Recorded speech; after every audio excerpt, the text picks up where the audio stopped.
Do primitivo ao moderno, o homem evoluiu numa espiral. Voltava sempre ao mesmo ponto, porém num patamar mais alto.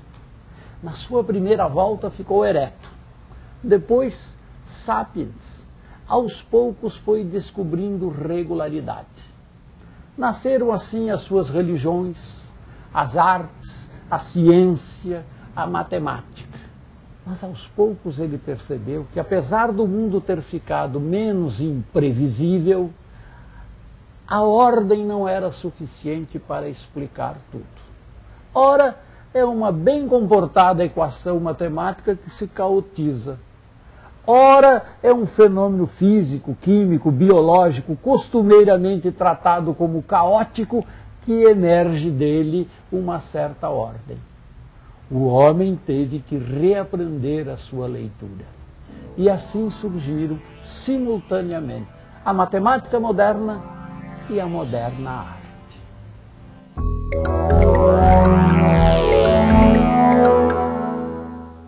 No início, tudo era escuro. Fez-se a luz. Luz onde tudo começa. O universo, o nascimento, a ideia do artista. E você, tem ideia do que se passa na cabeça do artista quando ele está criando? Eu acho que o processo de criação de todo artista é como um processo de elaboração onírica. É muito fácil a gente saber o seguinte: ninguém sonha o sonho que quer. As tentativas de indução do sonho são fracativas até hoje. A coisa acontece muito nessa fronteira, nesse limite entre ordem e caos, né?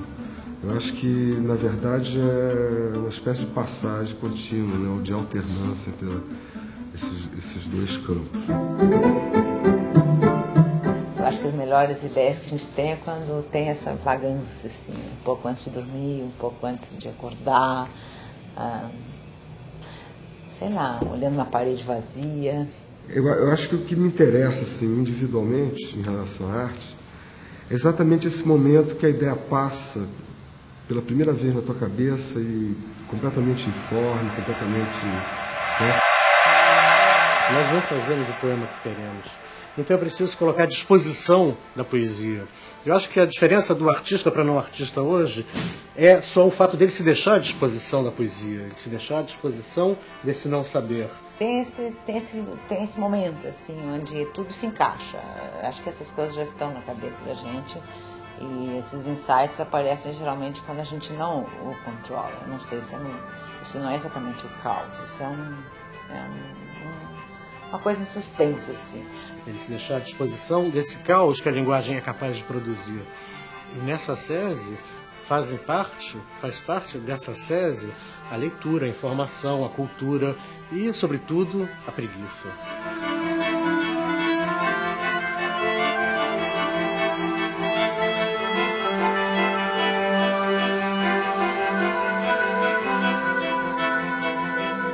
A descoberta do caos na ciência deve-se ao matemático Henri Poincaré. Em 1887, o rei Oscar II da Suécia propôs um prêmio a quem respondesse a pergunta: seria o sistema solar estável? Poincaré, usando ferramentas modernas, ganhou o prêmio ao demonstrar que sim, o sistema solar é estável. Porém, depois de publicado o trabalho, Poincaré notou um erro em seus cálculos. Da maneira como estava, o sistema não seria mais estável. Aquele erro provocava uma pequena modificação na posição dos planetas, que levaria a um outro resultado, caótico. Foi mais ou menos assim que Poincaré descobriu o caos. Uma equação bem simples, como x² menos 1, possui um comportamento regular. Para entender isso, pense em um número entre 0 e 1 e acrescente a equação. Pegue o resultado e coloque novamente na mesma equação, e assim por diante. Esse gráfico demonstra um comportamento regular, periódico. Já outra equação, igualmente simples como 2x² menos 1, pode revelar um comportamento diferente. Observamos algo que parece aleatório. Este outro comportamento não é regular, mas sim caótico. Com Nesse último resultado, a estabilidade demonstrada por Poincaré ia por água abaixo. As leis da física, na maioria dos casos, prevêem como que os sistemas devem evoluir. Então a gente tem uma regra clara que diria como que o sistema evolui no tempo. Se ele está assim hoje, como que ele vai estar no minuto seguinte, na hora seguinte, no dia de amanhã. Então como que é possível que um sistema que tem um comportamento imprevisível, e os sistemas caóticos são aqueles que continuam tendo um comportamento imprevisível, possam ter uma regra por trás? Esses sistemas têm uma particularidade.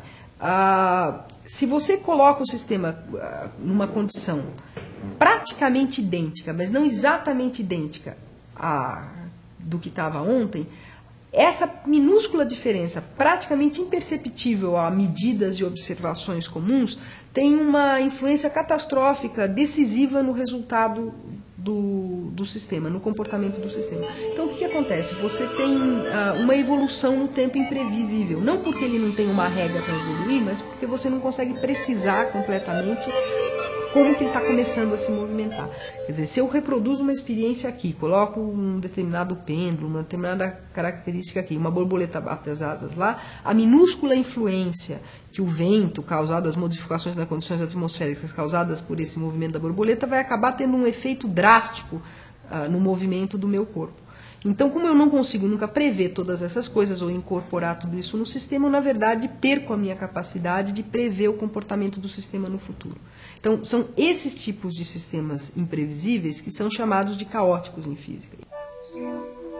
Qualquer dona de casa ou mesmo um doceiro conhece muito bem o que é o caos, mesmo sem saber. Para se fazer brigadeiro, por exemplo, é necessário derreter a manteiga sem queimar, misturar com leite condensado, acrescentar o chocolate, mexer sempre até achar o ponto. Assim não ficam sobras na panela, o doce não queima, você consegue enrolar e tudo fica mais gostoso.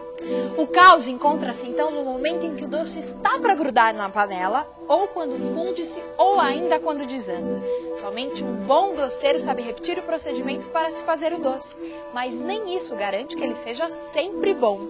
Uma mínima alteração pode dar um resultado bem diferente. Cozinhar também é uma arte e um bom exemplo de caos. Um bom exemplo de artista que reuniu perfeitamente no seu trabalho o caos e a ordem é Hélio Oiticica. Metódico, extremamente organizado, criou no ambiente de ordem do seu ateliê obras que romperam definitivamente com a maneira de fazer arte do seu tempo, os anos 60. Buscou inspiração nas escolas de samba e instaurou a ideia de caos na arte brasileira ao abandonar o quadro e partir para a criação de obras pouco convencionais, onde o espectador era a própria obra de arte.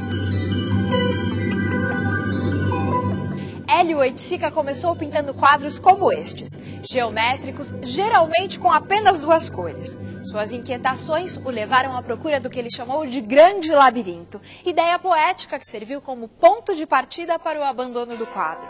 Oiticica saltou para o espaço e o tempo ao criar tendas, estandartes, bandeiras e capas, obras de arte que só existem a partir do seu uso pelo público, como os parangolés. Foi exatamente nesse lugar, o Pátio do MAM, Museu de Arte Moderna aqui no Rio de Janeiro, que na década de 60, Hélio Oiticica chocou o mundo das artes com a apresentação dos seus parangolés. Imaginem vocês que, além de criar obras que precisavam ser literalmente vestidas pelo espectador, ele ainda trouxe um acompanhamento pouco usual para uma exposição de arte. Uma bateria da Estação Primeira de Mangueira, escola de samba aqui do Rio de Janeiro. E para que as obras se realizassem por inteiro, o espectador deveria vesti-la e ainda dançar ao som da música. Com isso, Hélio Oiticica trouxe o caos para dentro dos museus.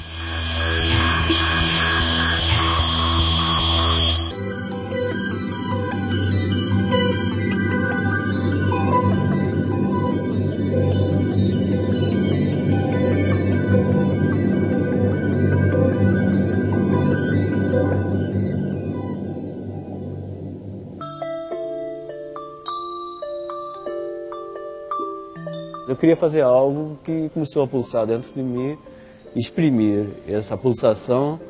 E eu já estava com 22 anos, já tinha deixado a economia, os estudos de economia, para me lançar na arte. Bom, então a minha visão da arte era outra, e eu fiz o que eu achei que deveria fazer. E a partir do meu lado particular, digamos, de dinheiro, de poder aquisitivo para comprar materiais e da realidade nossa, terceiro mundo, Brasil, América Latina, eu agarrei-me a essa possibilidade de qualquer coisa eu poder trabalhar, exprimir. Nesse ponto, o que acontece é que isso, para o mundo mais formal, passou a ser um caos. Não era o caos que eu queria introduzir no sistema, eu queria introduzir a minha maneira de ver as coisas, a minha maneira de me exprimir. E eu penso que esse caos é inerente à criação, né? Porque realmente como determinado onde vem a criação, existe uma teoria que determine como criar, como fazer, como ser, qual é o gesto, não. Me ofereceram esse espaço, eu pude me exprimir como quis e bem entendi, dentro de uma matemática caótica, mas que tem uma coerência. O que é o caos? O que é a ordem?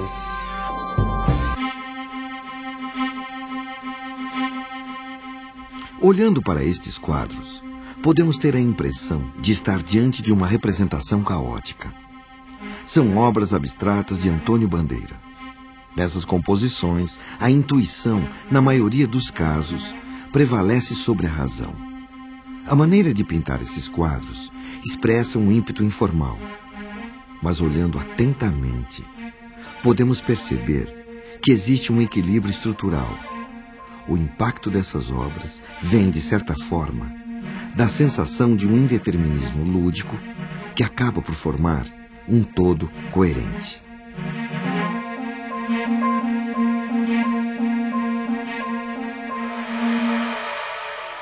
Esse movimento artístico ficou conhecido como abstracionismo. Era uma das novas formas de expressão do modernismo e tinha duas principais ramificações.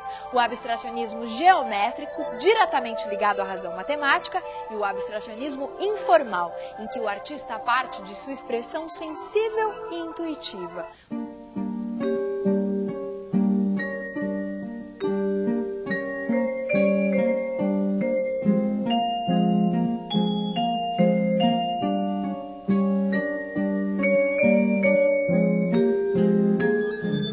Para entender melhor as motivações dos artistas abstratos, vamos ouvir o que disse o pintor Iberê Camargo. Eu, no fundo, tinha um desejo. Tanto é que cancelava, raspava, até conseguir aquela forma que era a minha expressão, que eu aceitava. Isto é, aquele modelo que eu tinha dentro. É um modelo que a pessoa não sabe, não pode explicar, não pode chegar a dizer, vou ver se é esse. Não se pode fazer isso. Mas a intuição reconhece quando aparece aquela solução.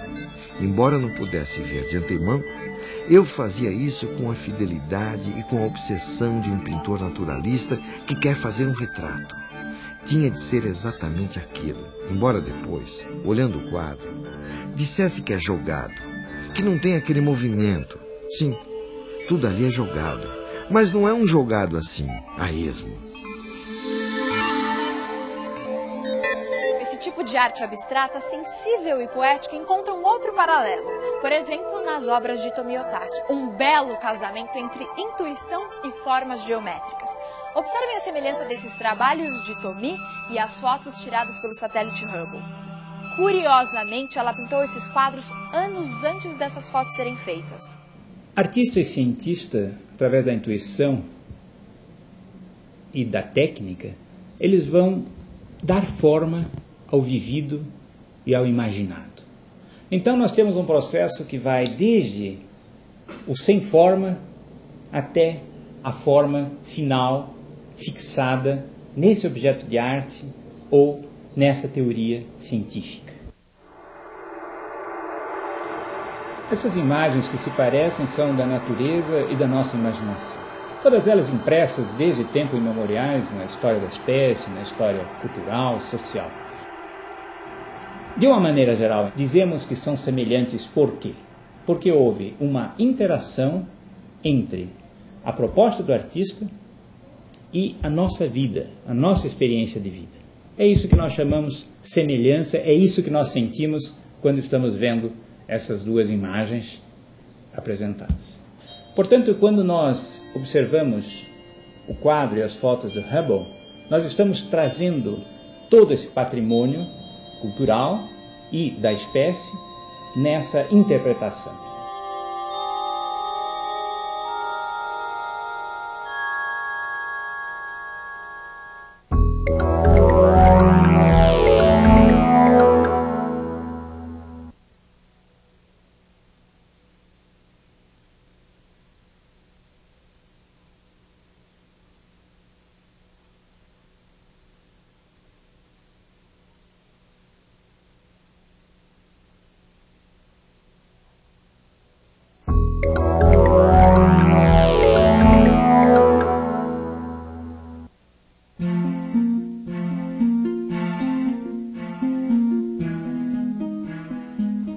O trabalho do retratista é arte.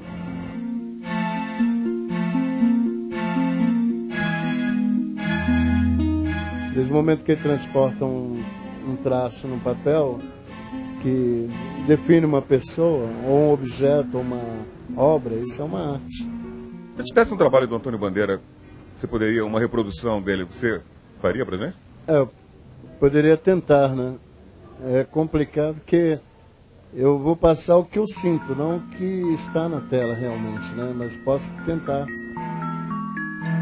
O problema do abstracionismo é que ele transmite através da cor, da luz, das sombras. Cada pessoa que vê, ela percebe uma coisa diferente, né? É uma interpretação da abstração dele, né? O que torna essas pinturas tão diferentes? O que faz com que uma obra de arte pareça ter mais força que outra? Comparando essas duas obras, notamos que em ambas as formas e cores foram criadas livre e espontaneamente. Mas toda obra de arte expressa as realidades interiores e visões particulares de quem as criou.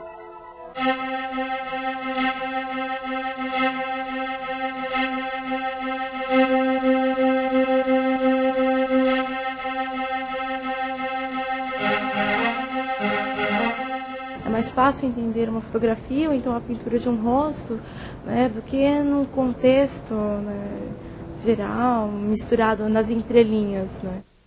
O público ainda aceita mais a arte figurativa, por quê? Porque ela facilita a associação, né? Ou seja, você olha para a figura de uma pessoa, você sabe que é uma pessoa. Porém, se você olha para uma imagem abstrata, ou lírica, ou geométrica, não importa, ela requer de você um outro patamar ou melhor, uma outra relação com a obra. A arte mais fácil da gente entender ou identificar com os sentimentos que a gente está mais acostumado seria a figurativa, porque é o que você, com as coisas que você lida todo dia, com objetos, com que você usa na tua casa, ou que você talvez vá comprar. Geralmente o abstrato acaba não agradando tanto, é mais difícil, exige um nível de percepção assim, mais sensível da pessoa, a sensibilidade um pouco maior. Às vezes a pessoa olha e acha que é só um monte de pintura embaçada, né? A preferência do gosto pelas obras figurativas e realistas é bastante natural. Todo mundo gosta de ver em quadros aquilo que é agradável ver na natureza. Além disso, artistas como Michelangelo contribuíram para formar o gosto dos admiradores das artes nesse sentido. Em uma de suas principais obras, o teto da Capela Sistina, no Vaticano, o artista italiano retratou no século XVI a história do Gênesis bíblico. Neste painel, vemos Adão recebendo vida física e espiritual de um Deus rodeado por anjos. Notem os corpos de Deus e Adão, retratados como homens fortes e vigorosos. É o resultado de um profundo conhecimento de Michelangelo da anatomia humana e da admiração pelas artes gregas. Tamanho foi o impacto das obras de Michelangelo que durante quase 3 séculos artistas de toda a Europa pintaram à maneira de Michelangelo, movimento artístico que ficou conhecido como maneirismo. Foi nessa mesma época que viveu o físico e astrônomo Galileu Galilei. Galileu Galilei propôs que o caminho para o verdadeiro conhecimento científico passava pela observação dos fenômenos, pelas posteriores experimentações e pelas comprovações matemáticas. Era o nascimento do moderno método científico. Suponhamos, por um momento, que não exista a gravidade. Assim, qualquer projétil seguiria uma trajetória em linha reta. Mas a gravidade, de fato, modela o movimento de um projétil. A maneira como isto ocorre é mostrada na lei da queda dos corpos, de Galileu. O que realmente acontece é que a bala de canhão cai continuamente, seguindo uma regra onde, a intervalos de tempo sucessivos, correspondem o quadrado de números inteiros. E foi com Galileu que a matemática passou a ser reconhecida como a linguagem da ciência. A partir daí, o mundo passa a ser concebido como um relógio, uma máquina em perfeito funcionamento, como o universo concebido por Isaac Newton, onde os corpos se encontram no mais perfeito equilíbrio proporcionado pela força da gravidade. Estudando os trabalhos de Galileu, por exemplo, Newton demonstrou como a Lua orbita ao redor da Terra. Imaginando uma bala de canhão sendo atirada do alto de uma enorme montanha. Existe uma velocidade para a bala de canhão a partir da qual, quando arremessada, jamais atingiria o chão. Em outras palavras, a bala estaria em órbita, como a Lua. Deslumbrados pela possibilidade de explicar todos os fenômenos naturais através das equações e de leis imutáveis, entusiastas chegam a ver na nova ciência um novo Fiat Lux. William Blake, poeta e pintor, critica essa postura dos novos cientistas ao retratar Newton como um titã que busca a verdade das coisas na matemática, mas que é incapaz de olhar o mundo ao seu redor, que se mostra frio e nada luminoso como este céu. Mas descobertas da física do início do século XX mostraram que as ferramentas usadas por Newton e Galileu não eram suficientes e lançaram uma nova luz ao mundo do pensamento. Veja só o que disse o físico alemão Werner Heisenberg em 1958. Os cientistas estavam diante de um novo quadro, onde as respostas encontradas não se encaixavam às perguntas habituais. Ao invés de buscar novas respostas, era preciso encontrar novas perguntas. Os físicos aprenderam a fazer as perguntas corretas. E fazer a pergunta certa é, frequentemente, mais do que a metade do caminho que conduz à solução do problema. O universo do átomo, por exemplo, ao contrário do sistema solar, não funciona como um relógio. É um mundo em constantes mudanças e repleto de incertezas. Por exemplo, numa explosão de uma bomba atômica, existem átomos que se desintegram como o átomo de urânio. Existem regras definidas para o que vem depois da desintegração.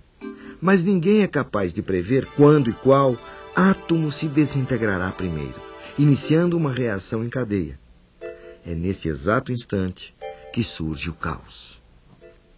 Albert Einstein, apesar de ser o criador da teoria da relatividade, que possibilitou o nascimento da nova física do século XX, ainda acreditava, à maneira de Newton, em um mundo ordenado. Einstein evitou comentar as novas teorias que surgiram em sua época e lançou inconformado a célebre frase: Deus não joga dados. Da mesma maneira que o abstracionismo representou um rompimento com os padrões existentes na arte, na matemática, as novas teorias lançaram uma nova forma de ver o mundo.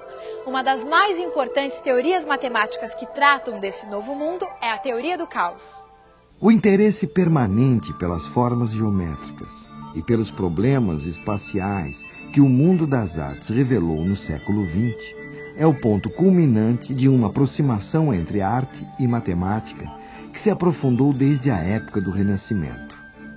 Para o físico e crítico de arte, Mário Schember, há um paralelismo notável entre o surto das tendências abstracionistas na arte do início do século passado e a reformulação abstrata da matemática contemporânea. O emprego de estruturas probabilísticas e efeitos do acaso são, desde então, características fundamentais da arte e ciência. Dificilmente hoje, um matemático, cientista ou mesmo um artista abre mão de uma análise sobre o caos. Muitas vezes ele vem com a sua equação matemática complicada, outras é no belo e leve bater de asas de uma borboleta. São aspectos da natureza que o cientista e o artista não podem abrir mão. Tiveram que desenvolver novos instrumentos e reaprenderam a ler o caos, a ordem, o caos.